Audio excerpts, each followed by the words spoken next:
정영택 목사의 쉐마 바이블입니다.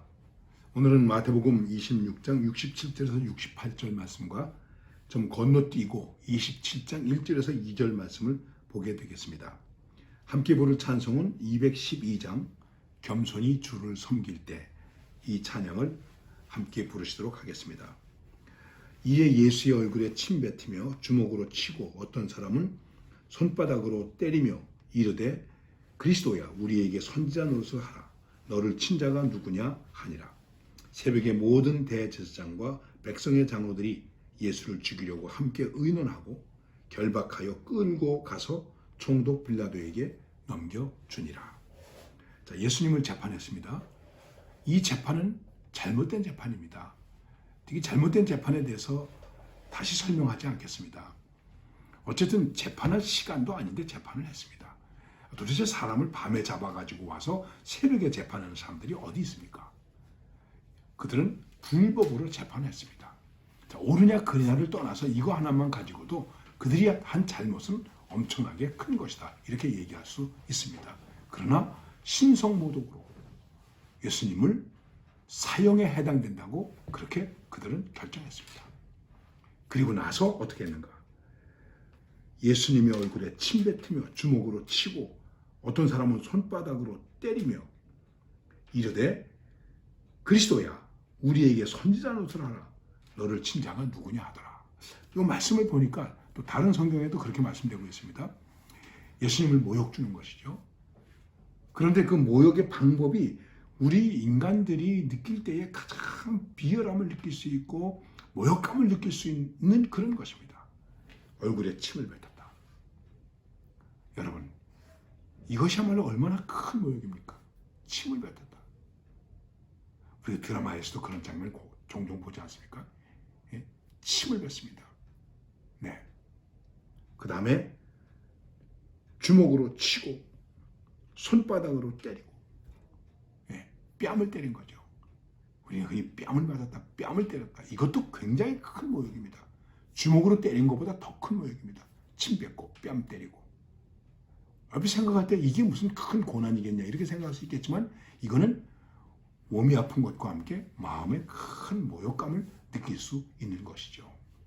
그리고 그 다음에 그리스도야 선지자 노릇하라.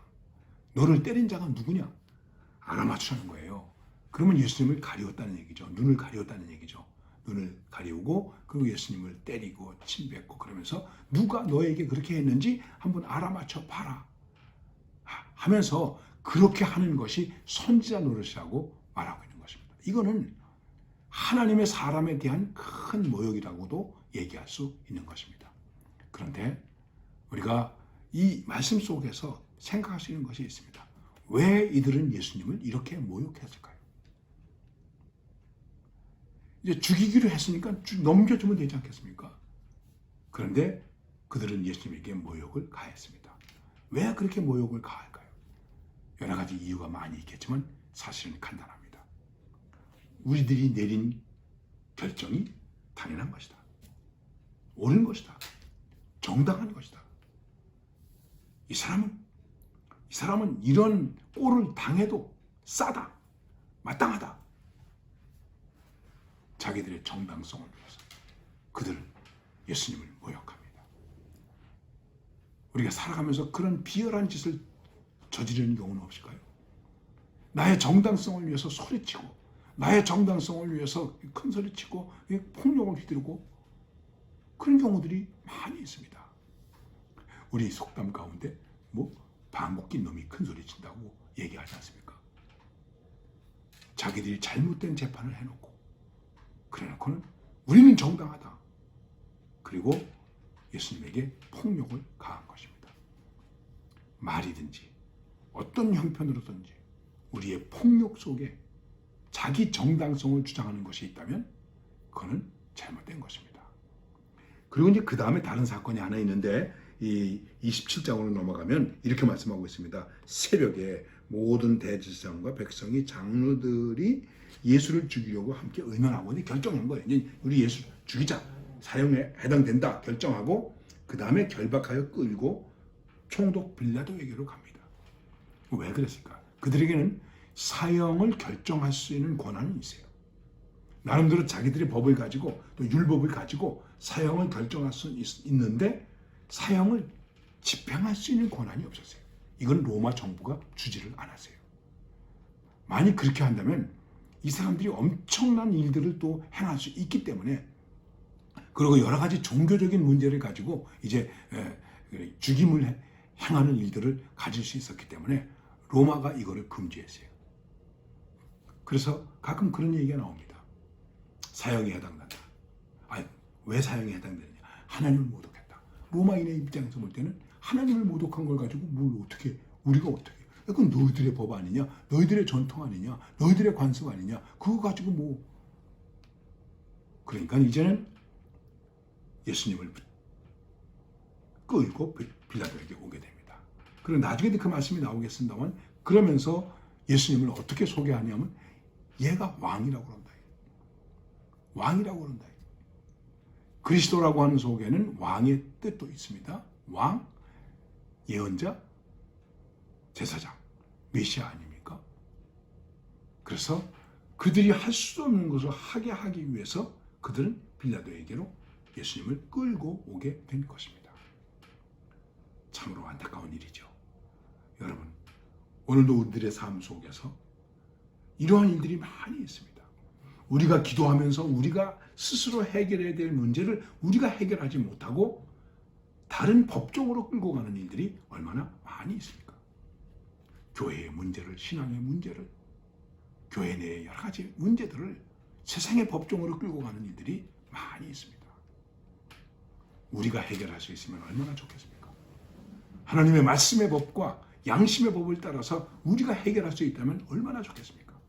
그런데 참 안타까운 것은 믿음의 사람들조차 교회 안에서조차도 믿음으로, 말씀의 법으로, 양심의 법으로, 하나님의 법으로 해결하지 못하고, 심지어는 우리 총회가 정해놓은 법으로도 해결하지 못하고 세상에 나가서 빌라도에게 가서 우리의 것을 해결해 주세요 하는 부끄러운 일들이 많이 있는 것입니다.